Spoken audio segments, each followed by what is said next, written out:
నమస్కారం. ప్రతిధ్వని కార్యక్రమానికి స్వాగతం. రాయలసీమ ప్రజల దశాబ్దాల ఉక్కు పరిశ్రమ కళ సాకారమవుతోంది. కడప జిల్లా ఎం కంబాలదిన్నెలో ఉక్కు పరిశ్రమ నిర్మాణానికి ముఖ్యమంత్రి చంద్రబాబు నాయుడు నేడు శంకుస్థాపన చేశారు.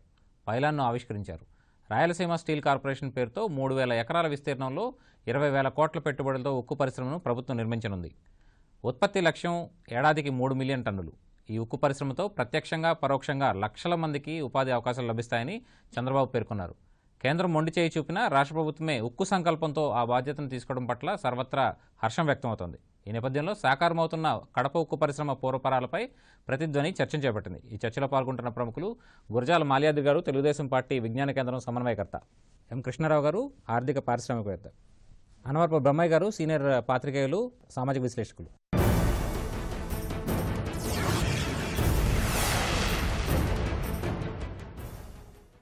మాల్యాద్రి గారు, ప్రధానంగా కేంద్ర ప్రభుత్వం హామీ నెరవేర్చకున్నప్పటికీ కూడా రాష్ట్ర ప్రభుత్వమే ఉక్కు సంకల్పంతో ఈ ఫ్యాక్టరీని ఏర్పాటు చేయబోతుంది. దీన్ని ఎట్లా విశ్లేషిస్తారు మీరు?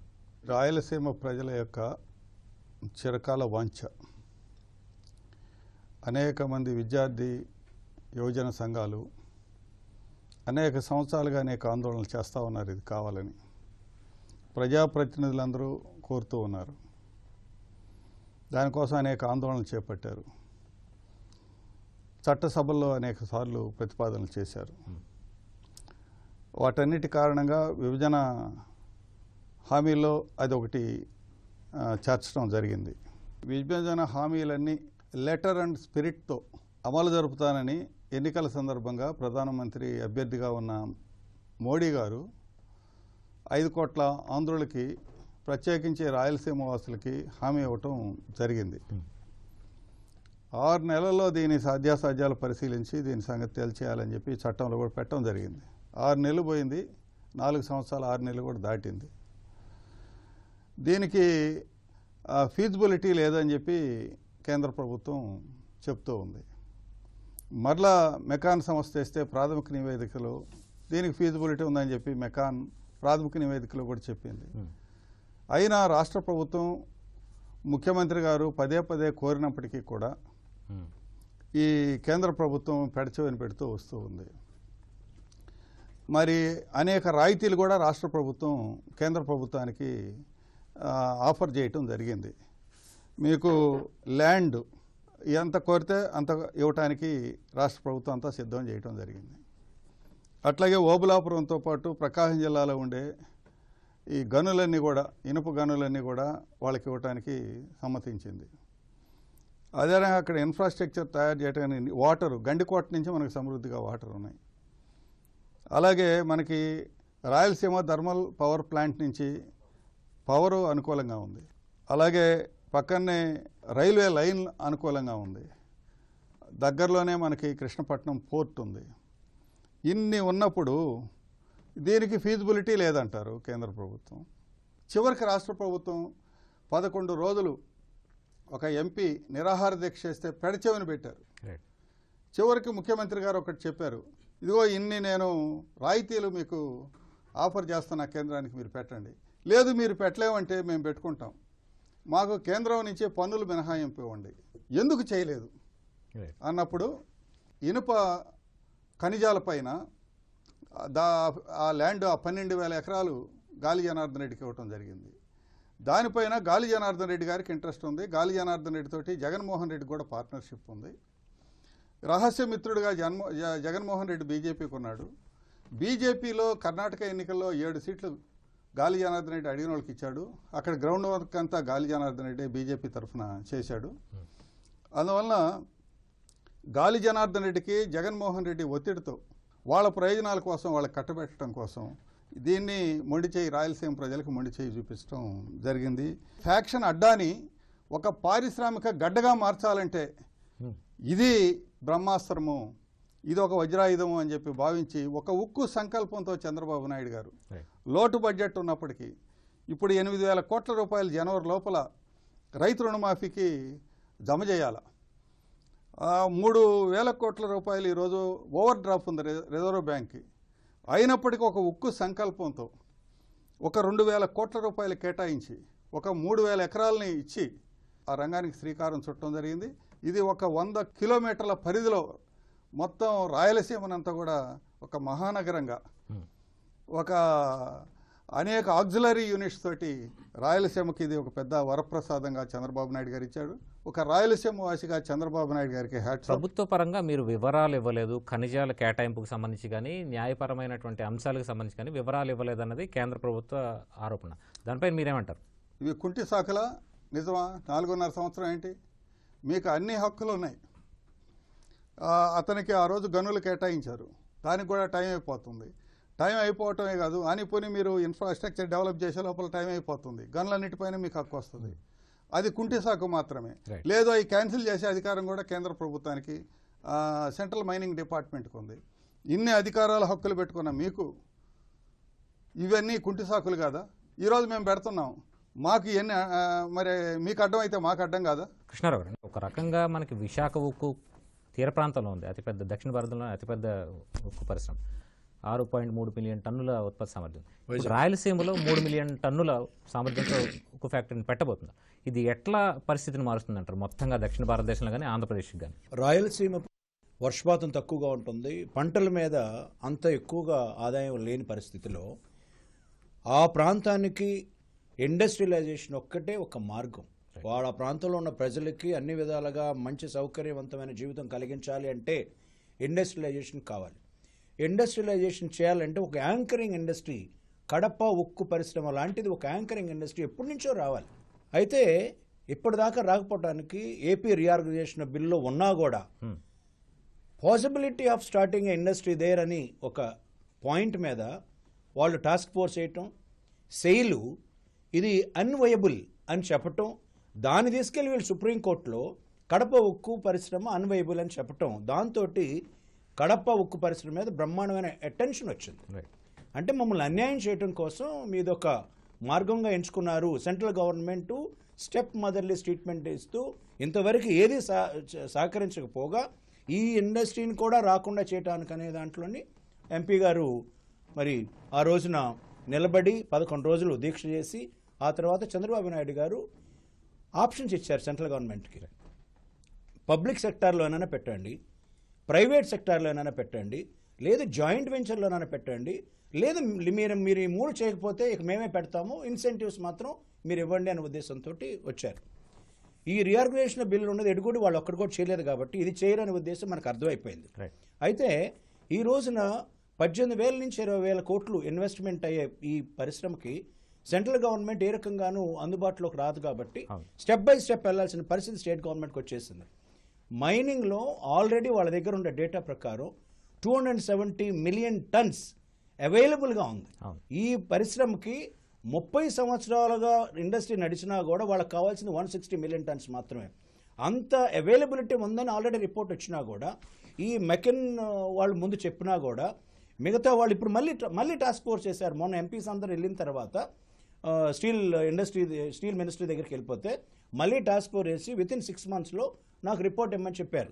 దాంట్లో సెయిల్ ఉంది, రాష్ట్రీయ ఇన్స్పాట్ నిగమ్ లిమిటెడ్ ఉంది, ఎన్ఎండిసి ఎంఎస్టీసీ అందరితోటి. అంటే ఇదంతా జాప్యం చేస్తూ ఉన్నారే తప్ప రాయలసీమకి ఒక ఇండస్ట్రియలైజేషన్గా మంచి వసతులు కల్పిద్దామనే ఉద్దేశం సెంట్రల్ గవర్నమెంట్ లేకపోవడం చాలా దయనీయ పరిస్థితి. అయితే ఒక్కసారి కనుక ఇలాంటి ఇండస్ట్రీ వస్తే దీనికి యాన్సిలరీ ఇండస్ట్రీస్, అలాగే సర్వీసెస్ సెక్టార్ పెరుగుతుంది, లేబర్ పెరుగుతారు, హ్యూజ్ ఎంప్లాయ్మెంట్ పొటెన్షియల్ వస్తుంది, ప్రజలకి పర్చేసింగ్ పవర్ పెరుగుతుంది. ఈ రోజున స్టీల్ ఇండస్ట్రీ అథారిటీ చూసుకుంటే వాళ్ళకు ఒక ప్రగతి నివేదన ఉంది. ఎలా ఉంది? India is the 3rd largest producing centre for steel. ఈ రోజున మనం జపాన్ కూడా దాటి 2nd లార్జెస్ట్లోకి వచ్చాం. ఫస్ట్ లార్జెస్ట్ ప్రొడక్షన్ వచ్చేసేమో చైనాలో 800 మిలియన్ టన్స్ వస్తుంది. ఇండియాలో ఇంతవరకు 90 నుంచి 100 లోపలే ఉన్నాం మనం. అయితే వీళ్ళు ఏం టార్గెట్ పెట్టుకున్నారు?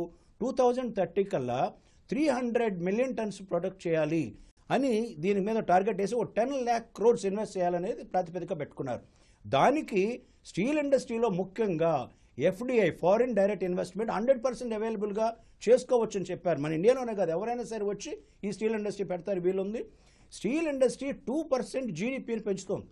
అదొక్క ఇండస్ట్రీ, ఎందుకంటే it's basic industry for any country. ఇంత మెగా ఫ్యూచర్లో మీకు ఇంక్రిమెంట్ కావాలని అనుకున్నప్పుడు, ప్రొడక్షన్ పెంచాలి, 300 మిలియన్ టన్స్కి పెంచాలనుకున్నప్పుడు మీరు ఇలాంటి ప్రోడక్ట్ని, ఇలాంటి ప్రాజెక్ట్స్ ఒక్కడే కాదు ఆంధ్రప్రదేశ్లో కానీ కనీసం ఇప్పుడు 50 ఆల్మోస్ట్ బిగ్ ప్లాంట్స్ ఉన్నాయి. 50 కాకుండా ఇంకో 50 వచ్చినా కూడా 300 మిలియన్ టన్స్ రాదే. అలాంటప్పుడు మీరు ఒక్క ప్లాంట్ కూడా ఈ 4.5 సంవత్సరాల్లో ఈ సెంట్రల్ గవర్నమెంట్ పెట్టలేకపోయింది ఎందుకని? ఇప్పుడు స్టేట్ గవర్నమెంట్ ముందుకొచ్చి ఇలాంటి పరిస్థితి చేయటం వలన ఇప్పుడు మొత్తం ఫేస్ ఆఫ్ రాయలసీమ చేంజ్ అయ్యే పరిస్థితి ఉందని నాకు మాత్రం అనిపిస్తాం. బ్రహ్మయ్య గారు, ఒక రకంగా విభజన చట్ట ప్రకారం కడపలో ఉక్కు పరిశ్రమ పెట్టాల్సిన బాధ్యత కేంద్రాన్ని, కానీ ఇప్పుడు రాష్ట్ర ప్రభుత్వమే మొత్తంగా పెట్టుబడిని కూడా రాష్ట్ర ప్రభుత్వమే పెడుతుంది. ఇది ఒక రకంగా సవాల్ విసిరమంటారా కేంద్రానికి? వాళ్ళు ఒక్కోటి అధిగమిస్తూ వస్తున్నారు చంద్రబాబు నాయుడు గారు. మన పార్టీ విషయం పక్కన పెడితే మనకు సంబంధించి వాళ్ళకు ముఖ్యమంత్రిగా ఇప్పుడు, ఎందుకంటే కేంద్రం ఇస్తానటువంటి ఏదైతే బడ్జెట్ నిధులు ఇవ్వలేదు, దీనికి సంబంధించి అసలు ఏదైతే విభజన చట్టంలో ఉన్నాయో ఏ ఒక్కటి కూడా సంపూర్ణంగా చేసింది లేదు. అరకొరక కొన్ని చేసింది, అసలు చేయనట్టుగా కొన్ని ఉన్నది. మీకు ఇటువంటి ఉక్కు ఫ్యాక్టరీకి సంబంధించి కానివ్వండి, రైల్వే జోన్కి సంబంధించిన విషయంలో కానీ, రైల్వే జోన్ ఇవాళకి కూడా దోబూచులాడుతుంది దీనికి సంబంధించి. కాసేపు ఒరిస్సా అడ్డు అని చెప్పేసి, కాసేపు వైబుల్ కాదంటారు, ఈ రకరకాల కారణాలు చెప్తున్నారు. వీటన్నిటికీ కారణం ఏంటంటే కేంద్రం యొక్క కుంటి శాఖలు స్పష్టమవుతుంది దీనికి సంబంధించి కేంద్రం యొక్క. అయితే ఈ కడప ఉక్కు ఫ్యాక్టరీ వచ్చేస్తే ఇప్పుడు మనకి పుస్తకాలు చదువుకున్నాం, పుట్టపర్తి నారాయణ చరణ్ గారు అన్నారు రాయలేలు సీమ రత్నాల సీమ అని చెప్పేసి. ఇవాళ నిజంగా ఈ ఫ్యాక్టరీ వస్తే మనకి రత్నాల సీమగా మారుతుంది. ఎందుకంటే ప్రత్యేకంగా పంటలు పంట ఇందాక చెప్పారు మనకు కృష్ణారావు, అది పూర్తిగా మన ఇండస్ట్రియలైజే కావాలి ఆ ప్రాంతం మొత్తం. మనం కూడా గతంలో ఉమ్మడి రాష్ట్రంగా ఉన్నప్పుడు బ్రహ్మానంద రెడ్డి గారు, వెంగళరావు గారి టైంలో అయ్యా మంచి పంటలు పండుతాయి కోస్తా ప్రాంతాలు, మీరు ఆగండి, పరిశ్రమలు వచ్చి హైదరాబాద్లో పెట్టండి, ఎందుకంటే ఇక్కడ పంట వేమి అని చెప్పాడు. అట్లాగే ఇవాళ కూడా రాయలసీమను మనం పారిశ్రామికీకరణ చేయాల్సిన అవసరం ఉంది. దానికి ఇది శ్రీకారం. ఇప్పుడు మీకు విశాఖపట్నం చూసుకున్నట్లయితే ఉక్కు ఫ్యాక్టరీ వచ్చిన తర్వాత విశాఖపట్నం వేరు, ఉక్కు ఫ్యాక్టరీ రాకముందు ఉన్నటువంటి విశాఖపట్నం వేరు. సో అద్భుతమైనటువంటి కల్చర్. ఇప్పుడు మనకు ఉపాధి లభించడం, ఉపాధితో పాటుగా కల్చర్ చేంజ్ వస్తుంది.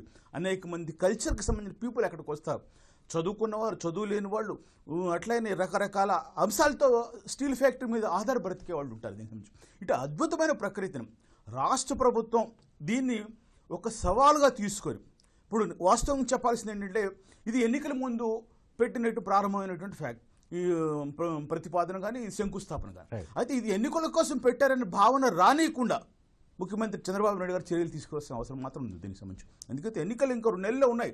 ఈ స్థితిలో పెడతామంటే ఖచ్చితంగా ప్రభావితం చూపిస్తే రాయలసీమ ప్రజలు ఎంతో ఆశపడి ఉన్నారు దీనికి సంబంధించి. ఇది పెడుతున్నారంటే సంతోషపడుతున్నారు.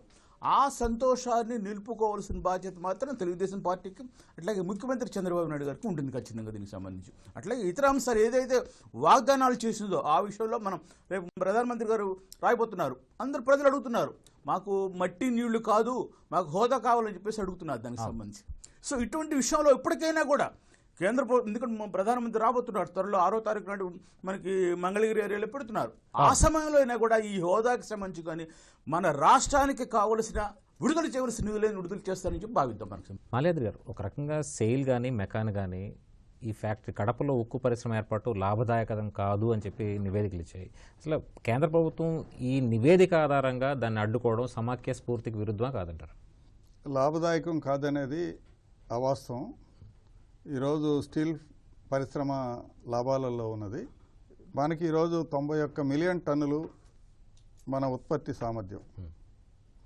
దాన్ని 300 మిలియన్ టన్నులకి పెంచాలని మోడీ గారు ఒక గోల్ పెట్టుకున్నాడు. మరి లాభదాయం కాకపోతే 91 మిలియన్ల నుంచి 300 మిలియన్ల ఉత్పత్తి ఇక్కడ చేయాలి అని చెప్పి ఎందుకు గోల్ మోడీ గారు పెట్టారు? కేవలం ఇవ్వటానికి గాలి జనార్దన్ రెడ్డి, జగన్మోహన్ రెడ్డి ఒత్తిడి వల్ల ఇవ్వకుండా దాన్ని కప్పెట్టుకోవడానికి ఈ కుంటి శాఖలని చెప్తున్నారు తప్ప, ఈరోజు విదేశాల నుంచి స్టీల్ ఎందుకు దిగుమతి చేసుకోవాలి? మనకు వైజాగ్ స్టీల్ ప్లాంట్ వలన ఆ ఏరియా కాకుండా ఆంధ్ర రాష్ట్రంలో ఉండే యువత ఎంత ఉద్యోగాలు పొందారు, ఎంత వ్యాపారం పెరిగింది, రాష్ట్ర ప్రభుత్వానికి, కేంద్ర ప్రభుత్వానికి ఎంత ఆదాయం వస్తూ ఉంది. మరి ఇంత ప్రయోజనకరమైన దీన్ని కేవలం రాజకీయ కారణాలతో వాళ్ళ యొక్క రహస్య మిత్రుడికి, బహిరంగ మిత్రుడికి కట్టబెట్టడం కోసం మాత్రమే చేస్తున్నారు తప్ప వైబిలిటీ సమస్య అనేది లేదు. రిక్వైర్మెంట్ కూడా ఉన్నది, అందుకే దిగుమతి చేసుకుంటున్నారు. దిగుమతి చేసుకోవాల్సిన అవసరం లేదు, ఇక్కడే పెట్టుకోవాలా. ఇదొక్కటే కాదు, ఇటువంటి ఇంకొక 50 పరిశ్రమలు వస్తే కూడా ఆయన చెప్పిన గోల్కి చేరుకోలేరు. ఇంకొక 50 నుంచి 100 పరిశ్రమల రిక్వైర్మెంట్ ఉంది ఇక్కడ. ఇది గ్రోయింగ్ ఎకానమీ ఇండియా. కాబట్టి ఖచ్చితంగా ఇది వైబుల్ అవుతుంది. అందులో మనకి ఇక్కడ గనులు ఉన్నాయి. వైజాగ్ కన్నా బయలు జిల్లా నుంచి తెచ్చుకోవాలా, నీకు ఇక్కడ పక్కనే మనకు ఓబులాపురం ఉంది, పక్కన ప్రకాశం జిల్లాలో ఐరన్ ఓర్ ఉంది, ఇంకా అన్ని రకాల అక్కడ వెనకబడ్డ రాయలసీమ, ఆ రాయలసీమ ప్రగతికి ఇది ఎంతో దోహదపడుద్ది. కాబట్టి వారు చెప్పేది నిజం కాదు. ఇక చివరిగా ఇది ఎన్నికల కోసం ఏమైనా పెట్టారనేది కూడా కరెక్ట్ కాదు. రాయలసీమ బహుముఖ అభివృద్ధి కోసమే ఈరోజు కియా పరిశ్రమ అనంతపూర్లో పెట్టడం జరిగింది. చాలా కాలం అయింది కదా, అది ఎన్నికల కోసం కాదు కదా. అదే రకంగా చిత్తూరు జిల్లాలో అపోలో టైర్స్ కానీ, అట్లాగే హీరో హోండా కానీ, అలాగే రేణిగుంట ఎయిర్పోర్ట్ దగ్గర ఎలక్ట్రానిక్ హబ్గా అక్కడ అనేక పరిశ్రమలు తేవటం కానీ, కర్నూలు జిల్లాలో ఈరోజు సోలార్ ఎనర్జీ బిగ్గెస్ట్ ప్లాంట్స్ పెట్టడం కానీ, సిమెంట్ పరిశ్రమలు పెట్టడం కానీ, ఓరకల్లు ఇండస్ట్రియల్ ఎస్టేటు పెద్ద మెగా ఎస్టేటు తయారు చేయటం, ఇవన్నీ రాయలసీమలో పారిశ్రామిక అభివృద్ధి చేయాలని. అట్లాగే మనకి గండికోట ఓపెన్ చేసాం. అదే రకంగా మనం అందినీవా దాన్ని చేసాం. గాలేరు నగర్ వర్క్ జరుగుతూ ఉంది. ఇవన్నీ ఇటు హార్టికల్చర్లో ఇంప్రూవ్మెంట్ చేస్తున్నాం. రాయలసీమను అభివృద్ధి చేయటం కోసం 70 ఏళ్ల ఆంధ్ర రాష్ట్ర చరిత్రలో ఎప్పుడూ జరగనంత ప్రగతి 4 ఏళ్లలో జరిగింది. అది మా యొక్క గోల్స్. చంద్రబాబు నాయుడు గారు రాష్ట్రాన్ని 2022 నాటికి అభివృద్ధి చెందిన 3 రాష్ట్రాలలో దీని ఒక రాష్ట్రంగా తయారు చేయాలనే లక్ష్యంలో భాగంగా అభివృద్ధి తప్ప ఇదో తాత్కాలిక ప్రయోజనం కోసం, ఎన్నికల ప్రయోజనం కోసం మాత్రం చేయబట్ట. అంటే వాస్తవానికి మీరు రాజధాని నిర్మాణం చేయాలి, దానికి నిధులు కావాలి, పోలవరం నిర్మాణం చేయాలి, దానికి నిధులు కావాలి, అభివృద్ధి సంక్షేమ కార్యక్రమాలకు నిధులు కావాలి. ఒకవైపున రాష్ట్రం లోటు బడ్జెట్లో ఉంది. ఇన్ని ఉన్నా కూడా కడప ఉక్కుకి నిధులు ఎలా కేటాయించగలరు మీరు? Resources have limitations, but creativity has no limitation. ఆ రోజు ఇదే మాట వచ్చింది హైదరాబాద్లో హైటెక్ సిటీ కట్టే రోజు. నీకా డబ్బులు ఎక్కడ ఉన్నాయి, నువ్వేం చేయగలవని. ఆయన యొక్క క్రియేటివిటీతో, ఆత్మవిశ్వాసంతో, అతనికుండే బ్రాండ్ ఇమేజ్తో మొత్తం ఈరోజు 10 ఏళ్లలోనే ఒక సైబరాబాద్ నగరం క్రియేట్ అయింది.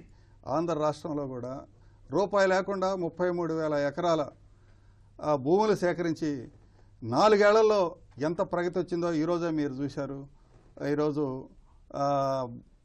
ఫౌండేషన్ కూడా వేయటం జరిగింది. కృష్ణారావు అంటే బాగా వెనుకబడిన ప్రాంతంలో కడప జిల్లాలో ఈ ఉక్కు ఫ్యాక్టరీ ఏర్పాటు అవుతుంది కాబట్టి అక్కడ పారిశ్రామికంగా కానీ లేకపోతే ఉపాధి పరంగా ఏ విధమైనటువంటి మార్పు మీరు చూస్తారు? మనకి ఈ రోజున రాయలసీమ స్టీల్ కార్పొరేషన్ స్థాపించడం, శంకుస్థాపన చేయటం చరిత్రలో ఒక ఇంపార్టెంట్ ఘట్టం అవుతుంది. ఎందుకంటే 18,000 crores to 20,000 crores ఇన్వెస్ట్ చేస్తూ ఒక 1 lakh పర్సన్స్కి ఎంప్లాయ్మెంట్ కలిగించడానికి ఒక బ్రహ్మాండమైన ప్లాట్ఫామ్ ఏర్పడుతూ ఉంది ఈ రోజున. అది 2 సంవత్సరాలు జరుగుతుందా, 5 సంవత్సరాలు జరుగుతుందా, it's a destiny that you cannot stop that. ఎందుకంటే వైజాగ్ స్టీల్ ప్లాంట్ 1982లో స్టార్ట్ చేసిన, రీసోర్సెస్ ఇబ్బంది పడ్డా కూడా అప్పట్లో 6,000 ఎకరాలు విజయనగరం ఎంపైర్ నుంచి వచ్చినా కూడా స్లోగా లాస్లో ఉన్న యూనిట్ ఈ రోజున 25,000 crores టర్న్ ఓవర్ చేస్తూ 3,000 crores ప్రాఫిట్ని చూపిస్తూ ఉంది. నవరత్నాల్లో ఒకటి అయిపోయింది.